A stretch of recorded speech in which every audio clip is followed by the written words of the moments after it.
तो टॉपिक जो हम डिस्कस करने जा रहे हैं पी ब्लॉक तत्व, क्लास 12th में चैप्टर पी ब्लॉक तत्व, ऑक्सीकरण अवस्थाएं और इलेक्ट्रॉनिक विन्यास। इसका इलेक्ट्रॉनिक विन्यास और ऑक्सीकरण अवस्थाएं टॉपिक हम डिस्कस करेंगे। अब हमारे 12th बोर्ड में जो बुक लगती है राजस्थान बोर्ड की या CBSE बोर्ड की, उसमें जो फैमिली दी हुई है इसकी 15th, 16th, 17th और 18th। पी ब्लॉक की 15th, 16th, 17th और 18th फैमिली 12th बोर्ड में है और 11th की बुक में 13th और 14th फैमिली 11th की बुक में।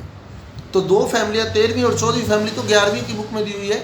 15वीं, 16वीं, 17वीं और 18वीं फैमिली जो है वो हमारी 12वीं की बुक में दी हुई है। अब हम 15वीं, 16वीं, 17वीं, 18वीं ये फैमिलियाँ डिस्कस करेंगे, जिसमें इलेक्ट्रॉनिक विन्यास तो चारों फैमिलियों का डिस्कस कर लेंगे। ऑक्सीकरण अवस्थाएं इन 3 की डिस्कस करवा दूंगा आपको, 3 की, चौथी की भी वैसे हो जाएंगी उसी से, लेकिन 3 की ऑक्सीकरण अवस्थाएं हम एक साथ उठाएंगे और 4th की भी देख सकते हैं, वैसे तो उसी हिसाब से 4th की होती है। और बहुत ही ईजी लैंग्वेज के अंदर मैं आपको क्लियर करूँगा कि कैसे समझे पी ब्लॉक तत्व। इस चैप्टर को अक्सर हम लोग क्रैमिंग का नाम देकर इंपॉर्टेंट टॉपिक हम इसके पढ़ लेते हैं कि ये चैप्टर तो है क्रैमिंग करने वाला है और इसके जो इंपॉर्टेंट टॉपिक है वो ये हैं। और फिर सबसे बड़ी खासियत ये है कि इस चैप्टर में अथवा भी आता है, तो अपने इस भरोसे रह जाते हैं कि अथवा तो आना ही आना है। तो जब 2 ऑप्शन में से हमें एक चूज़ करना होगा तो आधा चैप्टर में पढ़ा होगा तो हम आराम से कर सकते हैं, लेकिन रियलिटी ये है कि ये चैप्टर बहुत ही ईजी है। तो अब अपने समझें इलेक्ट्रॉनिक विन्यास और ऑक्सीकरण अवस्थाएं। तो मैं 3 वर्ग एक साथ उठाऊंगा, वर्ग 15, वर्ग 16 और वर्ग 17। तो ये वर्ग 15, यहाँ वर्ग 16 और आगे हो जाएगा वर्ग 17। तो यहाँ करूँगा मैं वर्ग 15 को एक्सप्लेन, यहाँ करूँगा वर्ग 16 को एक्सप्लेन, यहाँ करूँगा वर्ग 17 को एक्सप्लेन। तो 3 वर्गों को मैं एक साथ एक्सप्लेन कर रहा हूँ। पहले वर्ग 15, वर्ग 15, फैमिली 15। तो नाइट्रोजन परिवार फैमिली 15th में रखा गया है। तो इसमें जो तत्व हैं नाइट्रोजन, फास्फोरस, आर्सेनिक, एंटीमनी और bismuth. Nitrogen, phosphorus, arsenic, antimony और बिस्मिथ। नाइट्रोजन जो है 7 नंबर पर आता है, तो इसका इलेक्ट्रॉनिक विन्यास 1s2, 2s2, 2p3। 7 इलेक्ट्रॉन हमने भरने हैं, तो नाइट्रोजन के 7 इलेक्ट्रॉन 1s2, 2s2, 2p3 ये नाइट्रोजन का इलेक्ट्रॉनिक विन्यास है। लेकिन अपने इसमें सिर्फ आउटर शेल का, बाह्य कोश का इलेक्ट्रॉनिक विन्यास ही लिखेंगे। तो नाइट्रोजन का मैंने इलेक्ट्रॉनिक विन्यास लिखा 2s2, 2p3, सिर्फ बाह्य कोश का लिखना है 2s2, 2p3। तो हम लोग पढ़ते हैं ऊपर से जब नीचे जाते हैं तो कोशों की संख्या बढ़ती है, शेल बढ़ती है। तो ये सेकंड शेल है, तो नीचे थर्ड शेल हो जाएगी बस 3s2, 3p3। उससे नीचे 4th शेल हो जाएगी 4s2, 4p3। उससे नीचे चलेंगे तो 5th शेल हो जाएगी 5s2, 5p3। उससे नीचे चलेंगे तो 6th शेल हो जाएगी 6s2, 6p3। यानी ओवरऑल इसका जो इलेक्ट्रॉनिक विन्यास निकलता है वो ns2, np3। तो वर्ग 15 का जो इलेक्ट्रॉनिक विन्यास है वो ns2, np3। तो आउटर शेल का ही लिखना है अपने को सिर्फ 1s, जैसे नाइट्रोजन का मैंने पहले पूरा लिख लिया 1s2, 2s2, 2p3। तो सिर्फ आउटर शेल का उठाना है, बाह्य कोश का उठाना है 2s2, 2p3। दूसरा कोश, ये भी सेकंड शेल है, ये भी सेकंड शेल है। तो 2s2, 2p3, 3s2, 3p3, 4s2, 4p3, 5s2, 5p3, 6s2, 6p3। तो ओवरऑल ns2, np3। अब चले वर्ग 16 पे। तो वर्ग 16 में ऑक्सीजन, सल्फर, सेलेनियम, टेल्यूरियम और पोलोनियम ये तत्व आते हैं। और अब इलेक्ट्रॉनिक विन्यास पहले ऑक्सीजन का लिख रहा हूँ, तो 1s2, 2s2, 2p4। ऑक्सीजन जो है वो 8 नंबर पे आता है, 8 नंबर पे आता है। तो 1s2, 2s2, 2p4। Outer shell का उठा ले 2s2, 2p4, 2s2, 2p4। तो नीचे शेल बढ़नी है बस 3s2, 3p4, 4s2, 4p4, 5s2, 5p4 और 6s2, 6p4। तो ओवरऑल हो जाएगा NH2NP4। अब PO जो है ये ध्यान रखें, ये रेडियो एक्टिव तत्व है। आवर्त सारणी का जो अंतिम स्थायी तत्व है वो बिस्मिथ 83 एटॉमिक नंबर है बिस्मिथ का। आवर्त सारणी का पीरियोडिक टेबल का अंतिम स्थायी तत्व है ये। इसके बाद जितने भी तत्व हैं वो सारे रेडियो एक्टिव है। तो PO जो है, पोलोनियम जो है वो रेडियो एक्टिव तत्व है। तो अपन जब ऑक्सीडेशन स्टेट डिस्कस करेंगे तो इन चारों की करेंगे। क्लियर? इनमें तो पांचों की करेंगे हम लोग, लेकिन इनमें चार की करेंगे क्योंकि पोलोनियम रेडियो एक्टिव है।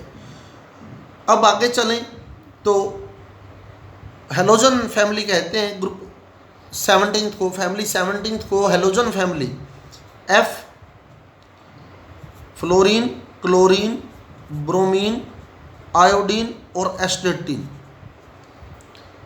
फ्लोरीन, क्लोरीन, ब्रोमीन, आयोडीन और एस्टेटिन। एस्टेटिन इसमें रेडियो एक्टिव है। अब इलेक्ट्रॉनिक विन्यास F का बाह्य कोश का लिखेंगे तो F 9 नंबर पे आता है।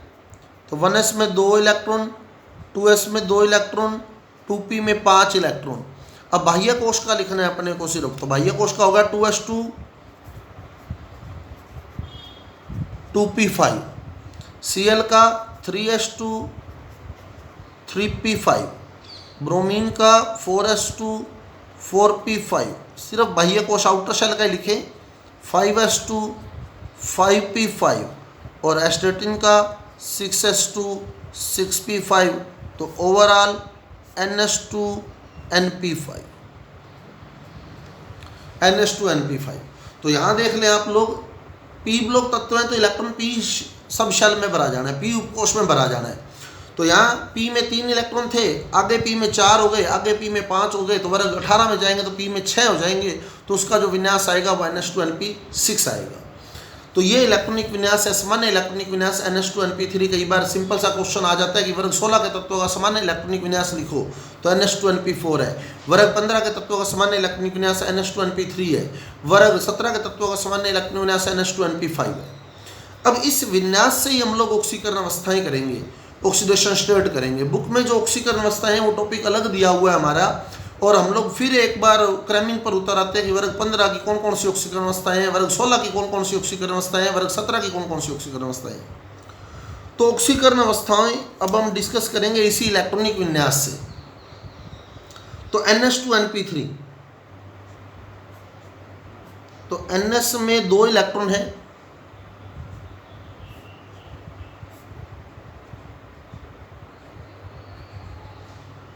और NP में 3 इलेक्ट्रॉन है।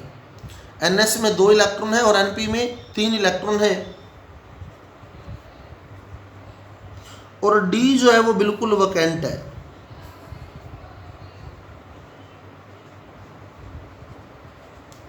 ND जो है वो बिल्कुल वैकेंट है। अब ये और बता दूं आपको, NO और F के पास D उपकोष नहीं होता। तो D उपकोष नहीं होता, तो जब NO और F की बात करेंगे तो इतना है। लेकिन जब आगे चलेंगे फास्फोरस, आर्सेनिक, एंटीमनी और बिस्मिथ पे, तो फिर D आएगा। क्लियर? तो इसके NS में 2 इलेक्ट्रॉन है, NP में 3 इलेक्ट्रॉन है, ND में 4 इलेक्ट्रॉन है। इसको देखें तो इसके NS में 2 इलेक्ट्रॉन है, NP में 4 इलेक्ट्रॉन है, और ND बिल्कुल वैकेंट है। इसको देखें तो इसके NS में 2 इलेक्ट्रॉन है, NP में 5 इलेक्ट्रॉन है, और ND बिल्कुल वैकेंट है। तो ये वर्ग 17 आ गया, ये 16 आ गया, ये 15 आ गया। अब ऑक्सीकरण अवस्थाओं के बारे में बता दूं, ये मैंने ग्राउंड स्टेट बनाई है, सामान्य अवस्था बनाई है, कोई भी इलेक्ट्रॉन अभी मैंने एक्साइट नहीं किया है। तो सामान्य अवस्था में जितने अयुग्मित इलेक्ट्रॉन होते हैं, जितने अनपेयर्ड इलेक्ट्रॉन होते हैं, सामान्य अवस्था के अंदर जितने अनपेयर्ड इलेक्ट्रॉन आपको दिख रहे हैं वही ऑक्सीडेशन स्टेट का सिंबल है। और सामान्य अवस्था में ऑक्सीकरण अवस्था पॉजिटिव और नेगेटिव दोनों होती है। ग्राउंड स्टेट में तो पॉजिटिव और नेगेटिव दोनों होंगी, सामान्य अवस्था में तो पॉजिटिव और नेगेटिव दोनों होगी। जैसे यहाँ देखें, इसमें देखें ये युग्मित है, पेयर्ड इलेक्ट्रॉन है, ये अयुग्मित है, अनपेयर्ड इलेक्ट्रॉन है, तीनों के तीनों अनपेयर्ड है, 3 अनपेयर्ड इलेक्ट्रॉन है। तो सामान्य अवस्था में जो इसकी ऑक्सीकरण अवस्था आएगी वो +3 -3 ऑक्सीकरण अवस्था आएगी। तो वर्ग 15 की सामान्य अवस्था में जो ऑक्सीकरण अवस्था होती है वो +3 -3 ऑक्सीडेशन स्टेट होती है। क्लियर, +3 भी हो सकती है, -3 भी हो सकती है। कब +3 कब -3 वो भी बता दूंगा मैं आपको, लेकिन इतना ही ध्यान रखें एक बार, ग्राउंड स्टेट में पॉजिटिव नेगेटिव दोनों ऑक्सीडेशन स्टेट होती हैं, और ये जो ऑक्सीडेशन स्टेट होती है ये अयुग्मित इलेक्ट्रॉन पर डिपेंड करती है। जितने अनपेयर्ड इलेक्ट्रॉन होते हैं उतनी ही ऑक्सीडेशन स्टेट होंगी। तो यहाँ 3 अयुग्मित इलेक्ट्रॉन है, तो सामान्य अवस्था में ऑक्सीकरण अवस्था +3 -3 होती है। इसकी अगर देखें सामान्य अवस्था में, तो इसके पास कितने अयुग्मित इलेक्ट्रॉन है ग्राउंड स्टेट के अंदर? ये युग्मित है, ये युग्मित है और ये अयुग्मित है। कितने अयुग्मित है? 2। तो सामान्य अवस्था में ऑक्सीकरण अवस्था +2 -2, +2 -2। और इसमें देखें हम लोग, ये युग्मित है, ये युग्मित है, ये एक अयुग्मित है, तो इसकी सामान्य अवस्था में ऑक्सीकरण अवस्था +1 -1। तो ये ग्राउंड स्टेट में ऑक्सीजन स्टेट है। ग्राउंड स्टेट में पॉजिटिव नेगेटिव दोनों ऑक्सीजन स्टेट हमें लिखनी होती है। F कभी भी पॉजिटिव ऑक्सीडेशन स्टेट शो नहीं करेगा, F हमेशा नेगेटिव ऑक्सीडेशन स्टेट ही शो करेगा, क्योंकि F जो है वो आवर्त सारणी में सर्वाधिक विद्युत ऋणता वाला तत्व है। अतः F की ऑक्सीकरण अवस्था हमेशा नेगेटिव ही होती है। और इसके पास D होता नहीं, तो बस इसके पास तो एक ही अयुग्मित इलेक्ट्रॉन रहना है, D सब शेल इसके पास होती नहीं है। और सर्वाधिक विद्युत ऋणी, सर्वाधिक इलेक्ट्रॉन नेगेटिव होने के कारण ये नेगेटिव ही शो करता है, पॉजिटिव शो नहीं करता। तो इसकी ऑक्सीकरण अवस्था -1 नहीं होगी। इसकी +3 -3 दोनों हो सकती हैं, इसकी +2 -2 दोनों हो सकती है। एग्जाम्पल दे देता हूँ आपको। NH3 में N +3 और N नेगेटिव 3 है, और NF3 में N जो है वो +3 है। यहाँ N की ऑक्सीजन स्टेट -3 है, यहाँ N की +3 है। तो नेगेटिव पॉजिटिव बस यही होता है कि पॉजिटिव नेगेटिव कब आएगा? ये जब ये कम विद्युत ऋणी से जुड़ जाएगा। जैसे H की विद्युत ऋणता कम है, तो कम विद्युत ऋणता वाला पॉजिटिव हो जाता है, तो ज़्यादा विद्युत ऋणता वाला नेगेटिव हो जाता है। और पॉजिटिव कब आएगा? जब ये ज़्यादा विद्युत ऋणता वाला से जुड़ जाएगा। जैसे ये F से जुड़ गया, तो F नेगेटिव है, तो N अपने आप पॉजिटिव हो जाएगा।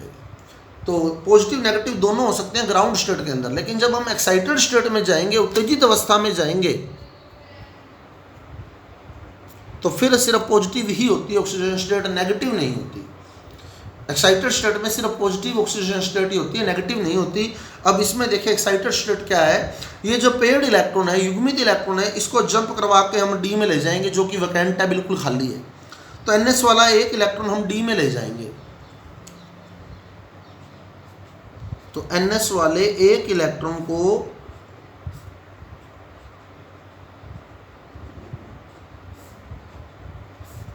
मैं D में ले गया। ये NS वाला एक इलेक्ट्रॉन एक्साइट होकर D में आ गया, तो S वाला एक इलेक्ट्रॉन D में आ गया। अब अनपेयर्ड इलेक्ट्रॉन गिने आप कितने हो गए? 1 2 3 4 5। तो ये ऑक्सीजन स्टेट आ गई +5। तो इस प्रकार वर्ग 15 की जो ऑक्सीकरण अवस्थाएं हैं वो +3 -3 और +5 हैं। तो वर्ग 15 का तत्व अपने यौगिकों में -3 +3 और +5 ऑक्सीकरण अवस्थाएं दर्शाते हैं। और जैसे जैसे हम नीचे आते हैं वैसे वैसे +5 की स्टेबिलिटी घटती जाती है, +3 रह जाती है। जैसे N जो है वो ज़्यादातर -3 शो करेगा, F के साथ वो +3 शो कर सकता है, ज़्यादातर -3 शो करता है, क्योंकि N जो है वो अधातु है, और अधातुओं की ऑक्सीकरण अवस्था जो होती है वो नेगेटिव होती है। P +3 -3 और +5 तीनों शो करता है। आर्सेनिक +3 +5, एंटीमनी भी +3 +5। लेकिन जब बात आती है बिस्मिथ की, तो बिस्मिथ अपने यौगिकों में ज़्यादातर +3 शो करता है, +5 शो नहीं करता। तो जैसे जैसे हम नीचे जाते हैं वैसे वैसे +5 का स्थायित्व घटता है, +3 का स्थायित्व बढ़ता है। उसका जो कारण है इनर्ट पेयर इफेक्ट, अक्रिय युग्म प्रभाव। Inert pair effect, inert pair effect क्या है?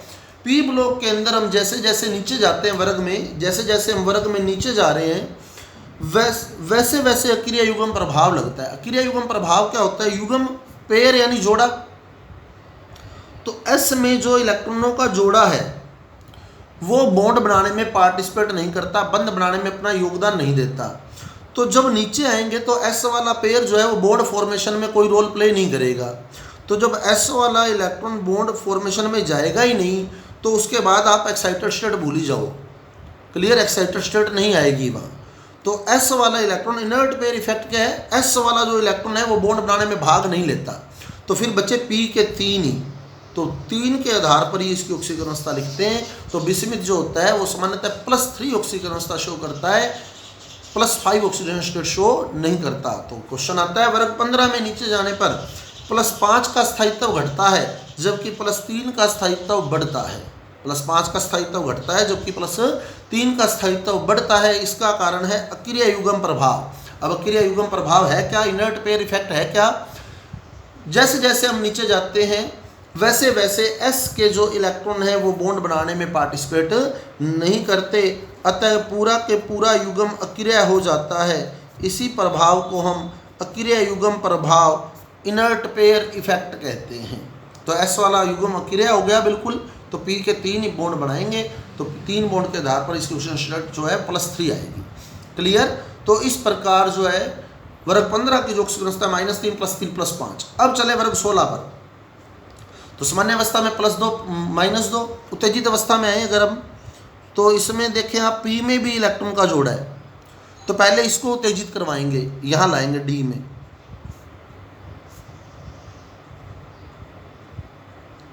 तो पहले पी वाला इलेक्ट्रॉन उत्तेजित करके हम डी में ले आए, यहाँ ले आए।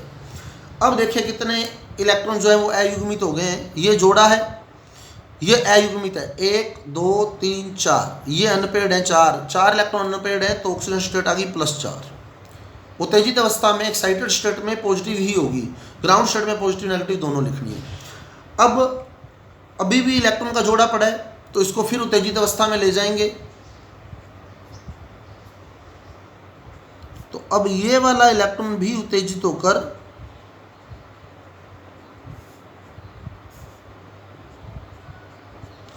डी में आ गया। पहले तो पी वाला इलेक्ट्रॉन उत्तेजित करके डी में लाए, फिर एस वाला इलेक्ट्रॉन उत्तेजित करके भी डी में ले आए। अब देखें आप कितने इलेक्ट्रॉन अयुग्मित हो गए हैं, 1 2 3 4 5 6। तो अब ऑक्सीजन स्टेट होगी +6। इस प्रकार वर्ग 16 के तत्वों की जो ऑक्सीजन अवस्थाएं हैं -2 +2 +4 +6। तो ये ऑक्सीकरण अवस्थाएं हैं। अब फिर अगला क्वेश्चन वही है, नीचे जाने पर +6 का स्थायित्व घटता है, +4 का स्थायित्व बढ़ता है। इसका कारण है अक्रिय युग्म प्रभाव। अक्रिय युग्म प्रभाव। इसी प्रकार वर्ग 17 को देखें हम लोग, सेम इसी प्रकार। तो सामान्य अवस्था में तो वही +1 -1 है। उत्तेजित अवस्था में लेके जाए तो पहले एस वाला पी वाले जो जोड़ा है वो अनपेयर्ड होगा। तो पी में 2 जोड़े पड़े हैं इलेक्ट्रॉनों के। तो सबसे पहले तो इससे एक इलेक्ट्रॉन निकल के डी में जाएगा। अब देख ले कितने अयुग्मित इलेक्ट्रॉन हो गए हैं। तो अब 1 2 3 इलेक्ट्रॉन अयुग्मित हो गए तो ऑक्सीजन अवस्था होगी +3। फिर पी का अगला जोड़ा अयुग्मित होकर डी में जाएगा। अब सेकेंड एक्साइटेड स्टेट में आ गए। तो ये वाला इलेक्ट्रॉन भी डी में ले जाना है। अब आप देखें कितने इलेक्ट्रॉन अयुग्मित हो गए। ये जोड़ा है इलेक्ट्रॉन का 1 2 3 4 5। तो ये हो गई +5। अब अगला इलेक्ट्रॉन भी उत्तेजित करके डी में ले जाना है। तो अब एस वाला इलेक्ट्रॉन जब उत्तेजित करके हम डी में ले जाएंगे तो आप अनपेयर्ड इलेक्ट्रॉन देखें तो अनपेयर्ड इलेक्ट्रॉन 7 हो गए। तो यहाँ हो गई +7। तो इस प्रकार वर्ग 17 में जो ऑक्सीजन अवस्थाएं हैं -1 +1 +3 +5 +7। वर्ग 16 में -2 +2 +4 +6। तो इस प्रकार हम ऑक्सीकरण अवस्थाएं और इलेक्ट्रॉनिक विन्यास आराम से क्लियर कर सकते हैं। तो अब ऑक्सीजन स्टेट को क्रैमिंग करने की ज़रूरत नहीं है आपको। नेक्स्ट टॉपिक में इसका आपके पास तीनों फैमिली जो कंपैरिजन करके डिस्कस करने वाली है वो मैं कंपैरिजन करके ही डिस्कस करवाऊंगा, ताकि बहुत ही इजी अपने माइंड में सेट हो जाए कि क्या है पी ब्लॉक एलिमेंट। क्लियर? अगर आपको टॉपिक समझ आ रहे हैं तो मेरे वीडियो को ज़्यादा से ज़्यादा शेयर करें और मेरे चैनल को सब्सक्राइब करें। Thank you.